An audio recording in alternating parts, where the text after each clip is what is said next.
Zendaya has brought forth, I think, one of my top favorite looks ever, like ever, that she's ever worn. And trust me, I could literally make a whole hour-long video just literally going through all of my favorite Zendaya looks, but this one is up there for me for sure. And of course, who is behind the look? Schiaparelli. Now let's talk about what off the runway means, okay? Because a lot of girls love to say that they get their clothes off the runway, and y'all are not getting off the runway like how Law and Zendaya are getting off the runway. I feel like when a lot of people say off the runway, they mean that they're wearing a piece that's off an archival runway, or even in a current runway, you're wearing like pieces that are currently in season and that have currently just showed. Now, this is very different from Law and Zendaya's off the runway, where the show was in Paris, and hours later, after the piece was shown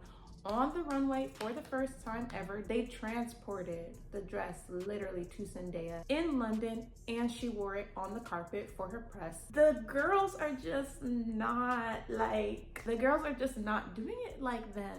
They are truly an iconic team that is gonna go down in history forever. You chose this look for a premiere tonight. Yes, I flew in last night to come to the show.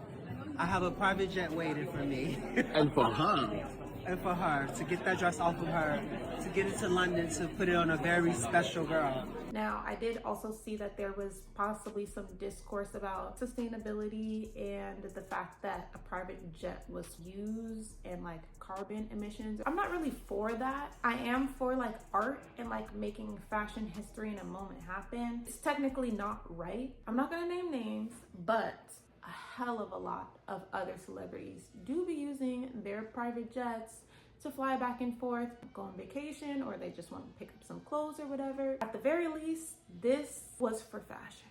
This was for art. This was for the greater good of humanity. That feeling that I felt when I opened up my timeline, saw this look, completely was inspired by this look, cannot be replaced, cannot be replicated. AI can't make that feeling, you know what I'm saying? To me, it's not bad in totality. I, as a massive Zendaya fan, have been following their journey literally since basically the moment they started working together when she was like 13 years old for Shake It Up, and just seeing like where they are at right now, it's just crazy to see as a genuine fan of her and as a genuine fan and lover of fashion and art.